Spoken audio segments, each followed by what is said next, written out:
बाढ़ से तबाह हुए इलाके में राहत बचाव काम जारी है। वोमेट बाढ़ में 120 से ज्यादा लोगों को बचाया गया। पश्चिमी जापान में लैंडस्लाइड से मकान क्षतिग्रस्त, 3 लोगों के लापता होने की खबर, सड़कों पर आया मलबा। चीन के दक्षिण पश्चिमी शहर चोंगकिंग में भारी बारिश और तूफान जारी, 20 लाख से ज्यादा लोग प्रभावित, 86 लोगों के मारे जाने की खबर। उधर अल्बानिया के जंगलों में आग लग गई, तांडव देखने को मिला। हेलीकॉप्टर की मदद से आग पर काबू पाने की कोशिश की जा रही है। दक्षिणी इजराइल में टैंकों का युद्धाभ्यास, गाजा और उसके आसपास घूमते दिखे इजरायली टैंक्स। और रूस का सुकोई सुपरजेट मॉस्को के पास क्रैश, परीक्षण उड़ान के दौरान हादसा, विमान में मौजूद सभी 3 क्रू मेंबर्स की मौत हो गई।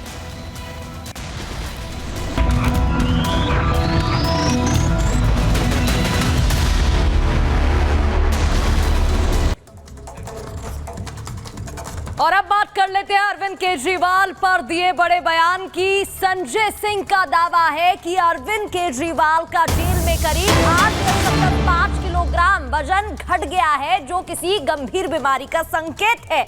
इसके अलावा बार बार उनका शुगर लेवल डाउन होता है। जेल में करीब 5 बार केजरीवाल का शुगर लेवल 50 से कम हुआ है। वहीं वेट को लेकर उन्होंने कहा कि 8.5 किलोग्राम यानी करीब 8 किलोग्राम घटा है। इतना वजन गिरना गंभीर बीमारी का संकेत है। केजरीवाल की सेहत पर संजय सिंह का दावा, एक बार फिर से हेल्थ इश्यूज को लेकर उन्होंने कहा है कि बार बार उनको परेशानी हो रही है। शुगर लेवल की बात करें तो 5 बार शुगर लेवल 50 से कम हो चुका है, जिससे भी परेशानी हो सकती है। इसके अलावा वजन को लेकर भी उन्होंने कहा कि गंभीर बीमारी का संकेत।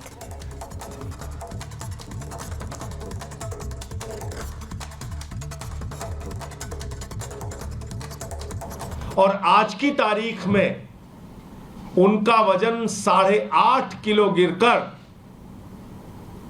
81.5 रह गया है, 61.5 रह गया है।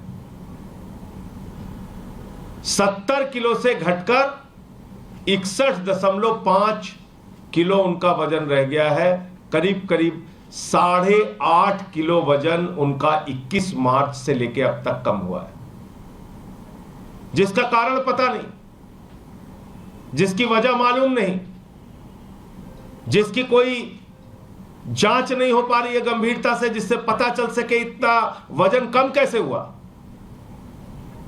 8.5 किलो वजन कम होना और उसकी वजह पता न चलना, ये कई गंभीर बीमारियों के संकेत होते हैं। आप किसी भी डॉक्टर से पूछ लीजिए, अगर लगातार वजन घट रहा है और उसकी वजह पता नहीं चल रही है तो निश्चित रूप से यह गंभीर बीमारी का संकेत है।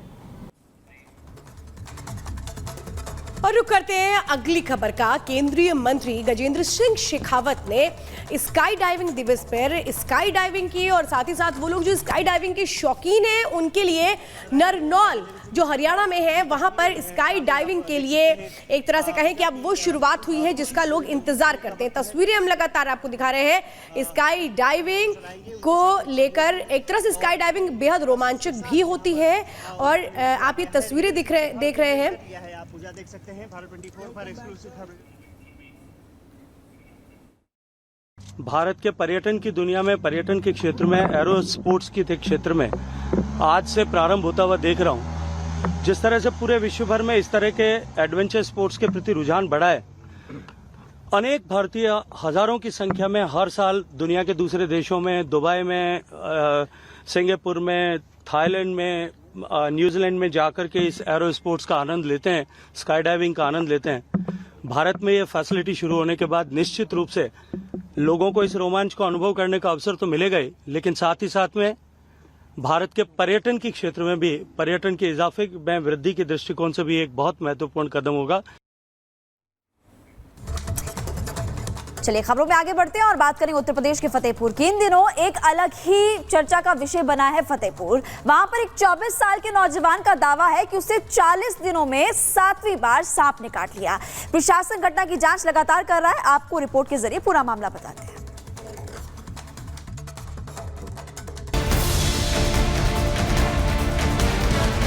क्या कोई सांप इंसान के पीछे हाथ धोकर पड़ सकता है? क्या सांप एक ही इंसान को बार बार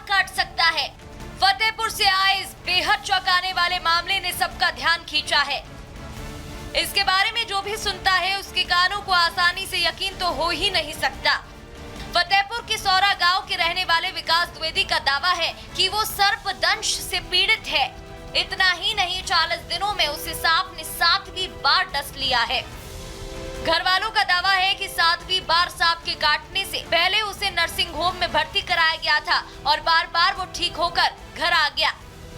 इस बार भी उसे इलाज के लिए उसी नर्सिंग होम में ले जाया गया है। उसके शरीर में कुछ निशान भी हैं, जिन्हें सांप के काटने की वजह बताई जा रही है। विकास के घर वाले भी काफी चिंतित हैं, लेकिन एक सवाल जरूर खड़ा हो रहा है। विकास के घर वालों का कहना है कि सांप विकास के अलावा किसी को नहीं दिखाई देता। विकास के मुताबिक सांप के डसने से पहले ही उसे आभास हो जाता है और कई बार सांप उसे सपने में भी दिखाई दिया है। विकास का दावा है कि सांप उसे 9 बार काटेगा, जिससे उसकी जान चली जाएगी। विकास के मन में सांप का डर बैठ गया है। अभी डॉक्टर उसका इलाज कर रहे हैं। विकास के घर वालों ने प्रशासन से मामले की जांच की अपील की, जिसके बाद स्वास्थ्य विभाग ने संज्ञान लेते हुए 3 डॉक्टरों की एक कमेटी बना दी। डॉक्टरों की टीम पूरे मामले की जाँच करेगी। मेरे संज्ञान में कल ये बात आई है और ये मैंने अभी पूरा देखा तो नहीं है, लेकिन मेरे संज्ञान में ये बात आई है कि एक ही व्यक्ति को कोई सर्प है और किसी पर्टिकुलर डेट पर ही काट रहा है और उसका इलाज भी किसी एक ही हॉस्पिटल में हो रहा है बार बार। तो मैंने अपनी एक टीम बना दी है, क्योंकि ये थोड़ा सा एक विचित्र टाइप की घटना है, और टीम बना के मैं 3 डॉक्टर्स की वहाँ भेज रहा हूँ वहाँ पर, और आज ही लोग जाके कोशिश मैं करता हूँ सारी जाँच करवा लूँ। इलाज करने वाले निजी अस्पताल के डॉक्टर से पूछताछ होगी। अगर सांप ने काटा तो क्या इलाज किया गया? पूरे मामले की जांच के बाद डीएम को रिपोर्ट भेजी जाएगी। वहीं इलाज करने वाले डॉक्टर का पक्ष भी सामने आया है। जब मैं ड्यूटी से ऑफ होकर के आ रहा था 9 बजे के आसपास समझो, जो तो उस समय आया और इसको फिर पता लगा काटा हुआ है, तो फिर मैंने इसको भर्ती कराने की सलाह दी है अपने लड़कों से। लड़के ने भर्ती करके ट्रीटमेंट किए और ट्रीटमेंट समझो अपना जो स्नेक वेनम समझो एंटी स्नेक वेनम होता है उसको दे करके मरीज़ को ठीक करने का प्रयास हम लोग कर रहे हैं। और अभी तो समझो अपना जो बीच में इसकी 2-3 घंटे पहले तो स्थिति गड़बड़ हुई थी, लेकिन अब कुछ सेटल हुआ है, लेकिन फिर भी 24 घंटे तक कुछ नहीं कहा जा सकता। आपने कितनी बार काट चुका है? ये 7वीं बार काटा है। विकास के घर वालों के मुताबिक पहली बार उसे सांप ने 2 जून को रात को काटा। परिजन उसे इलाज के लिए एक प्राइवेट नर्सिंग होम ले गए, जहां 2 दिन भर्ती रहकर वो ठीक हो गया। दूसरी बार 10 जून की रात को फिर सांप ने काटा। इलाज के बाद फिर घर आ गया। उसके बाद विकास ने अतिरिक्त सावधानी बरती, लेकिन सांप के काटने का सिलसिला नहीं रुका। विकास के दिल में सांप का डर बैठ गया है। उसका कहना है कि सांप से बचने के लिए उसने अपना घर भी छोड़ा, लेकिन सांप ने उसे फिर भी डस लिया।